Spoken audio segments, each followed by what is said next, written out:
guys, today I'll be talking about my WATTPAD journey.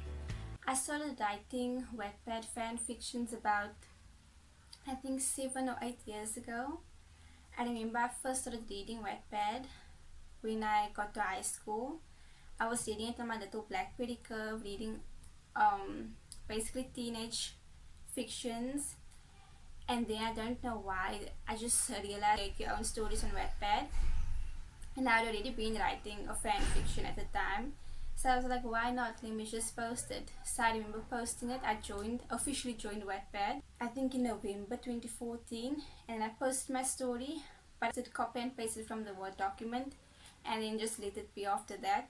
I sort of forgot about it after I posted it. Then about a year later, I fell in love with another wrestler, and then I just felt the need to write fan fiction about him, and I posting it on WATTPAD. And then I sort of revisited my old and first book, and I finished that. As they say, the rest is history, because once I started writing those fan fictions, I didn't stop. From 2015 to 2017, I was writing maybe 10 fan fictions, even more. I completed them. I would write and be done with them in 3 months, because I was that addicted to the feeling of writing and getting lost in the wrestling world. However, that has changed over the last few years, because I've dealt with some really intense personal issues, and writing sort of took a back burner to that. But what I've realized is, no matter what I'm going through in life, I always come back to writing, because it is something that gives me purpose.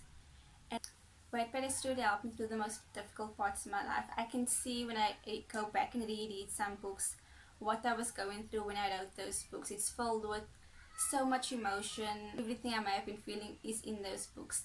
And yes, while it may just be fan fictions to some people, in the end, fan fictions is basically a real book, because it's just that you have a head start in a sense. Because as fans, we perceive the singers,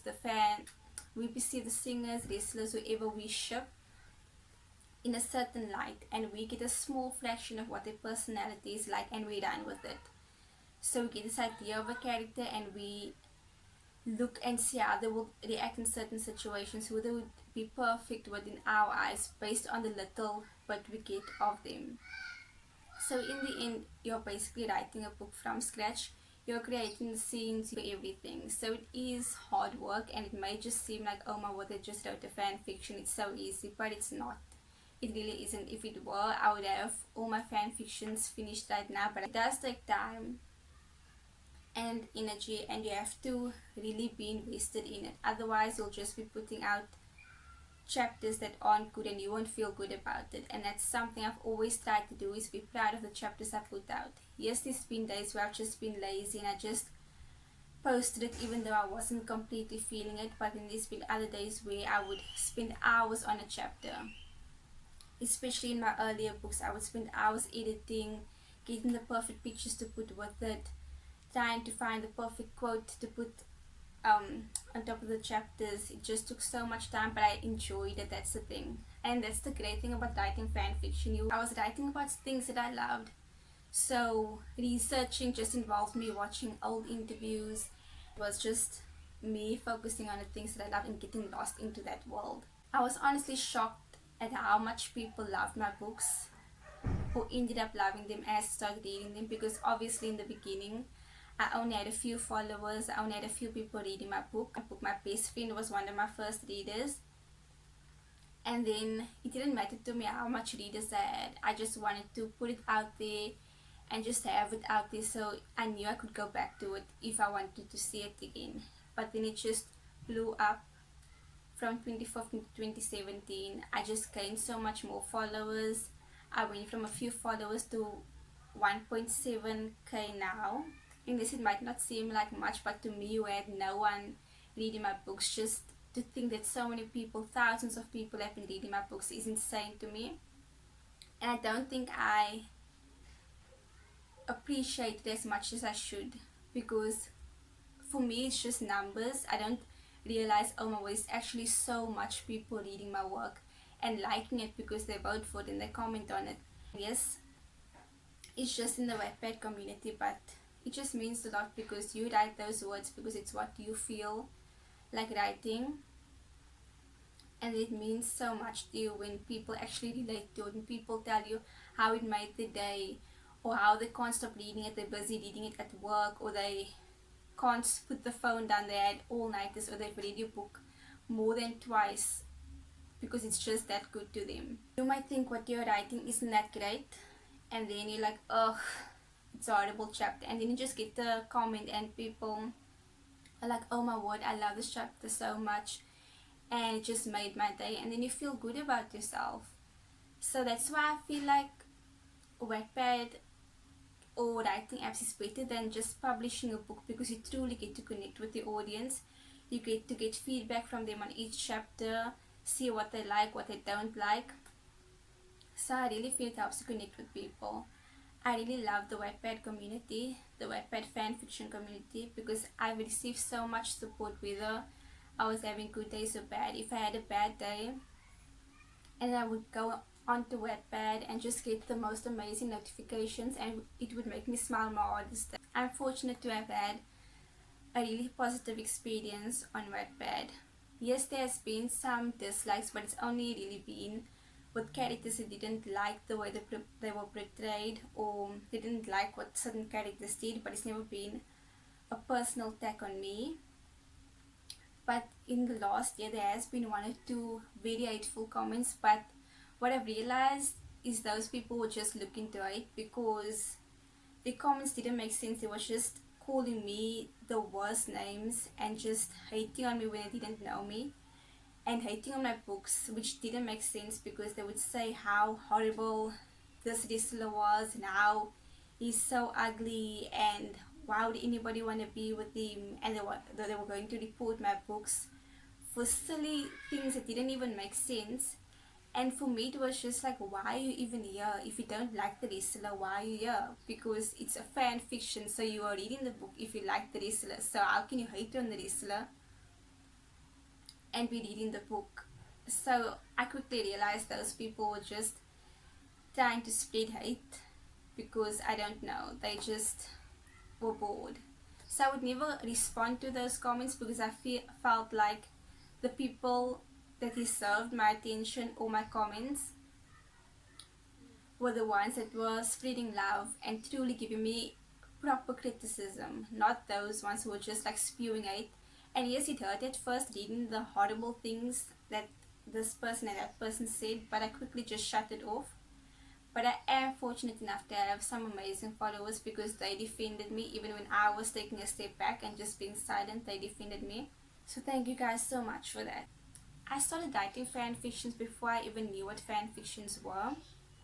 I think I was about 10 when I would find any notebook I could and just write about wrestling and just relationships and stuff, what I knew about relationships at the age of 10. And I had maybe 10-12 notebooks filled with things, and I threw them all away because I was scared someone would find them. And that's probably my biggest regret as a writer, is throwing all those books away. I think I have one book from when I was 13, but it doesn't have as much content as I had in all those other books. I had so much dialogue with so many wrestlers that I wrote about, but it's okay. But I just realized how far back I have been doing this, and just growing and just becoming more confident with my writing. And I'm still not confident because I still feel like I'm not perfect, but I don't think any writer is perfect. Sometimes you just get so wrapped up in writing that you end up making so many mistakes, and it's fine. My grammar isn't that great, my wording isn't always great, but that's just me. I feel like every writer has their own way of writing, so it is what it is, and we can only improve as we go on with each book. But if I had to go back and read my first book right now, I would probably cringe so much at what I wrote, how I wrote it, the scenes, and how I portrayed my characters. I would just hate it so much. But I haven't gone back to change anything, because I like to keep the first few books as a sort of reminder of where I came from and how much my writing may have improved over the years. And yes, I feel like your writing fluctuates because one year you can have a good book and the next year you can have a horrible book, or you can have one great chapter and the next chapter won't be so good. So I like keeping my books as is. I don't like going back to them once I finish them, because that was me at that age, at 15 or 16 or 17, writing what I viewed as good plots and good scenes and what I felt was great. So I don't like to go back to either of them. So yeah, if I get new followers that hate the old work, it's fine, because I know that that isn't me now, but it was me back then. So I like to honor that age I was when I was writing. And especially with my first book, I could see when I was really starting to be depressed because of what my character went through in my first book. She was dealing with depression, and I remember writing at 3 o'clock in the morning and just be crying while writing chapters, because that was how I felt. And I was just pouring myself into those books, because a lot of the things I went through, especially in high school, I didn't tell anybody about. So it was just me putting it into my books. It helped me deal with my writing. Differs from each book that I write. I don't believe that my writing is the same from one book to the next, because each book is based on those characters and in that world. I have books that I think that are so emotional, and then I have books that are just light, and I have books that are just otherworldly in a sense. So wrapped up in my character sometimes that I'll end up writing a chapter and I'll go back to reread it, and I'm like, did I write this as us? And I would have never been able to write this if it was me, because I get into that character. And I feel like it's tough as a writer, because you end up taking on so many different personalities, so it's tough to navigate yourself as well. But yeah, I will be doing a video on me being a writer in general and how I deal with writer's block, because one of my Wattpad readers has requested that, and I have been experiencing lots of writer's block, so I'm happy to speak about that. I only started frequently writing again late 2020 and up until now, because I just sort of lost my way with writing. But I'm happy I found it again, because it truly gives me a sense of purpose, even though my life isn't where I want it to be out in the world, where writing is something that makes sense to me, and I know it's truly something I care about and special to me, because it's so easy to lose yourself in the world we are in now. When you see so many things happening, you don't know who you are in the mix of things, in this grand scheme of things. You don't know who you truly are, and writing and wrestling just pulls me into knowing a sense of myself. Even though I still feel lost when I write, I feel found when I write. I feel like I just have so much purpose, and I feel connected to so many different things when I write, and it can't be explained. But writing has definitely helped me with my mental health as well these days. And I would avoid writing because I didn't want to put my feelings to paper. But that's what's great about writing books, is you get to transfer it onto your characters without even realizing it, until you read a chapter later on and realize, oh my word, this sounds just like what I was going through, and I wrote it in her perspective. So I'm really so grateful for Wattpad, and just for my writing in general. I just joined the Dream app as well, and started writing a non-fiction. I just joined the oh my word. I just joined the Dream app as well and started writing a non-fan fiction book on there, and I'm starting to really love it and get into it. So yeah, it's just a great experience. Writing just makes sense to me, and taking a step out of my comfort zone and writing non-fan fiction books hasn't been easy, but I am finding my way around it and slowly enjoying it. Thank you so much to my Wattpad family for just making me feel so loved and appreciated, and just making me feel validated on the days where I just felt like I had no purpose and I was just doing so terribly. So thank you so much. I really appreciate your support, all 1.7k of you guys. Hopefully you guys will end up watching this video eventually and just realize how much your support means to me, and you reading my books and adding my books to your reading list, voting on them, commenting on them, letting me know, even if it's a book from 2015, just seeing that I'm still getting love is amazing. I went from having one person reading my book, my best friend reading my book, to having thousands of people reading my books, to having one of my books have over 200k readers, which is a lot for me. So thank you so much. Thank you for your continuous support, and please stay tuned to more of my videos.